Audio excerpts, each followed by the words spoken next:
ayun o, so good evening. Ngayon November 25.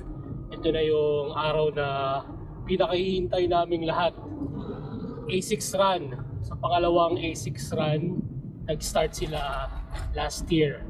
At ito, kasama ko si Van, yun o. Morning. At si Ian, yun. Kasama natin sa Bacolod Marathon. Tsaka si Kuya Myung. So first time nating makakasama ngayong gabi, or first time nating makakasama sa run.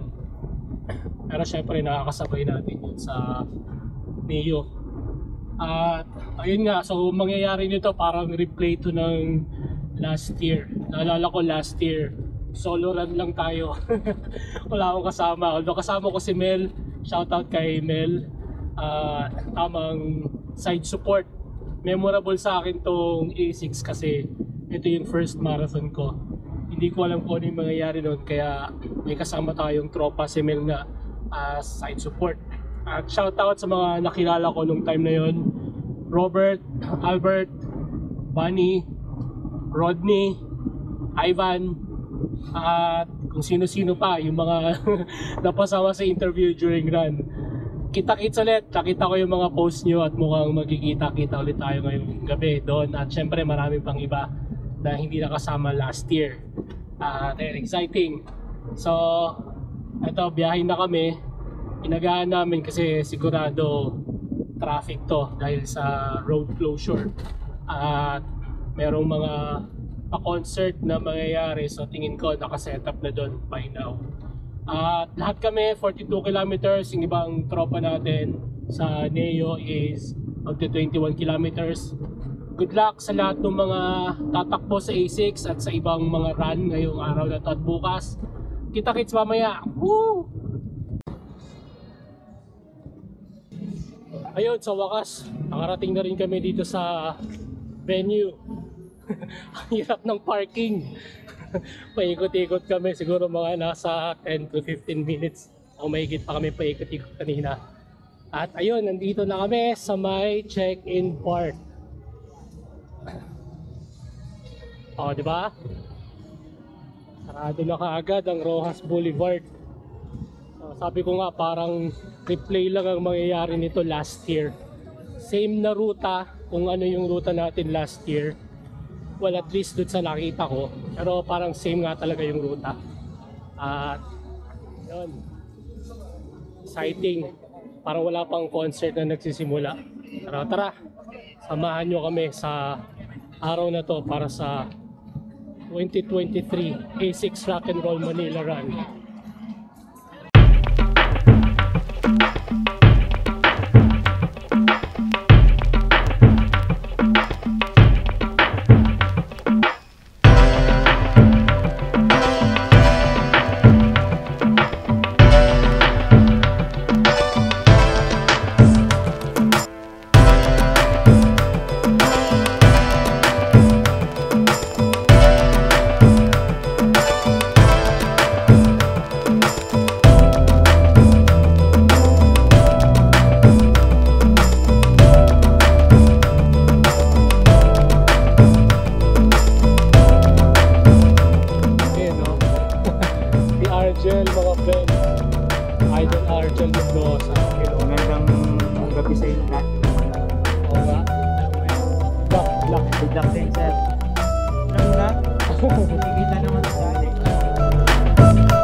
Sama natin siya. Paano nyo, sir? Ando! Ando. Yun, Ando no? na! Tiga may kawayan! Taga May Kawayan, Bulacan. Yun, shoutout sa lahat ng mga taga May Kawayan, Bulacan. Tsaka syempre yung mga kasama niyang Shoutout mo nauna si na. Daniel Vergar. Yun, no? At saka si Mel. Ayun, no? Si Randy. Mga kasama mo ngayon. Kasama ko yung tumakbo.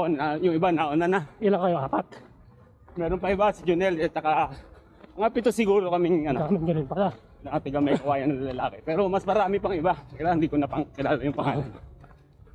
At nandito kami sa loob na ng Intramuros. Hindi ko makita. 10.4 kilometers. 10.4, konti na lang. Amang easy lang. 32 kilometers pa.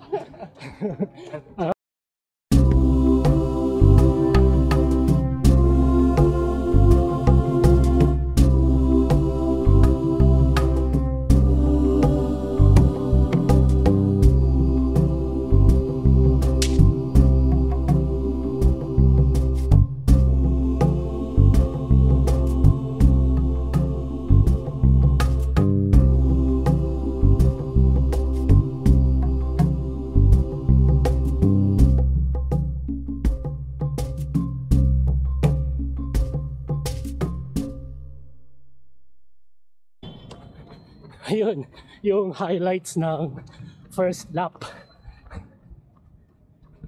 14 kilometers. At ito, second lap na tayo.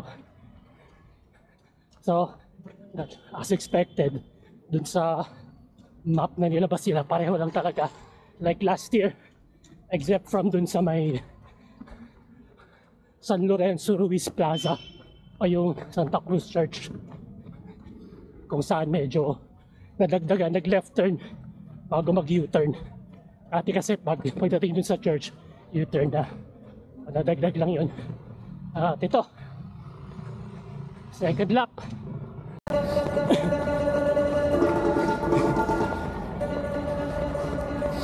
So 2 a.m. start na yung 21 kilometers na runners. Pagkakarinig ko, 4,000 daw ang mga nag-register sa half marathon. So, nihamak na mas marami kaysa last year. Kung tama rin ang pagkakarinig ko, 8,000 ang total na sumali dito. At least this year. Unlike last year, kita-kita na. Although marami rin, pero hindi katulad kasing dami ng tulad nitong year na to. Dati kasi, naalala ko, kita mo yung dulo ng mga full marathon runners, yung start tsaka dulo. Kanina medyo hindi na makita. Tapos yung half marathon, ang haba, ewan ko kung nakita sa camera kanina. Pero ang dami, 4,000 nga. 21 kilometers. Yun, nakakakalahati na tayo ng ruta. Na tayo ngayon sa Jones Bridge. Approaching Chinese-Filipino Friendship Arch. At papasok ng Binondo. Ngayon yung nakita nyo sa highlight kanina. Right? Tuloy-tuloy lang ang takbuhan. Dito na tayo sa loob ng Intramuros. 24 kilometers. Kasabay natin si Idol Winston na yun, oh. Oo, yun pala, naka-record. Kanina. Oh, loko eh. So fresh from Chicago Marathon. May injury pa. Amang nakasabay natin kasi may injury siya, so kung hindi na kayo makakasabay sa kanya. Actually, ako yung sinabayan niya pala. Hindi ako yung sumabay. Pipilit ka lang sumabay. So ilang beses ba tayo nagkasama? Cebu, 7-Eleven. Halos taon-taon niya nakikita tayo sa 7-Eleven.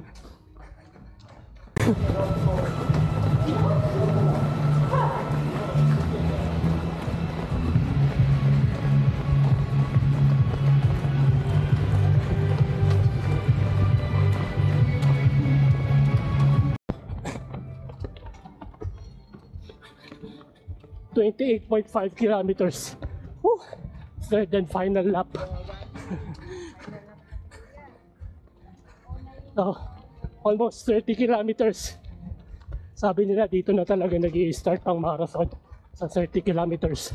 Medyo dito na rin nag-i-start sa part na to na medyo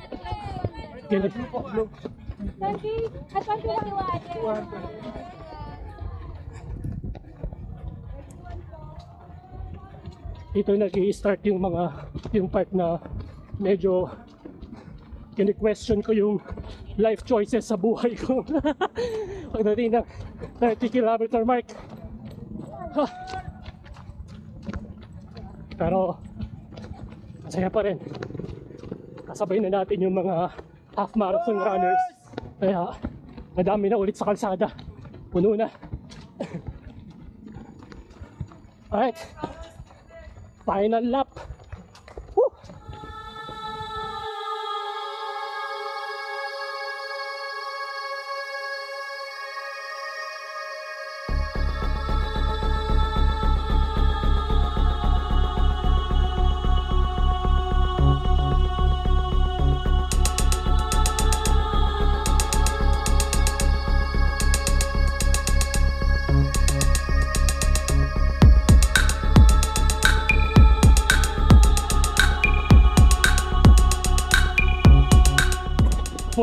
Kilometers.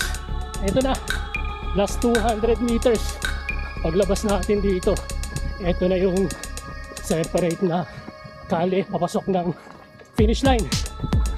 Alright. This is it.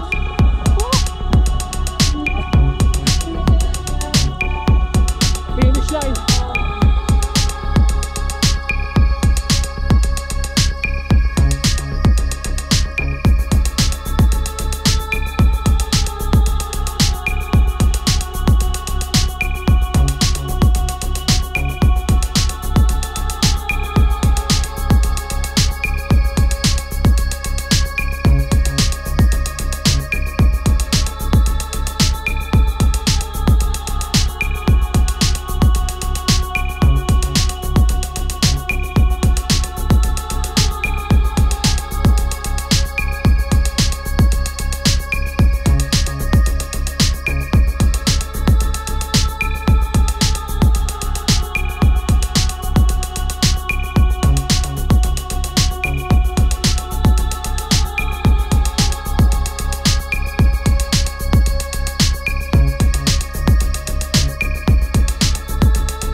Bibili sana ako tatlo.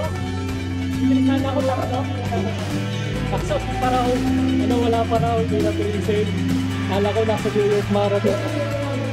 Pero actually sir, January lang ang release dito sa Pilipinas. Ayan, mga class ko. Ako, abangan natin ang January.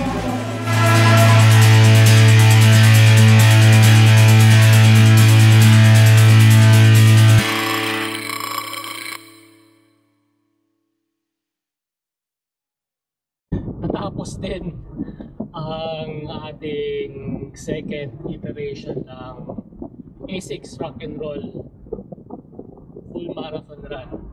At solid, sarap, diba? Solid. Solid. Next year ba, sasali ulit tayo? Depende. Pag hindi na ako injured.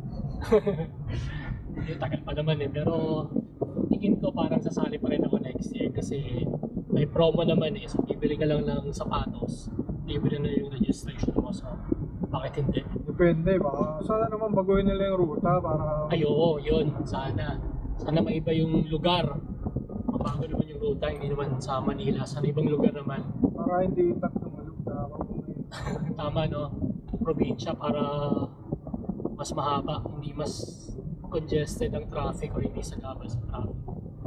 At ayun, tulog yung mga kasama natin sa likod. Anyway, ayun. So, salamat sa pagsama sa amin sa araw na to. Shoutout sa lahat ng mga nakabatihan sa kalsada at mga bagong nakilala during the run. At ayun, kita-kits ulit sa mga susunod na event. At sana magkasama-sama ulit tayo at sa mga nakakapanood. Sana makasama rin kayo. At yun, good luck sa susunod na Langoy Padjak Takbo Adventures.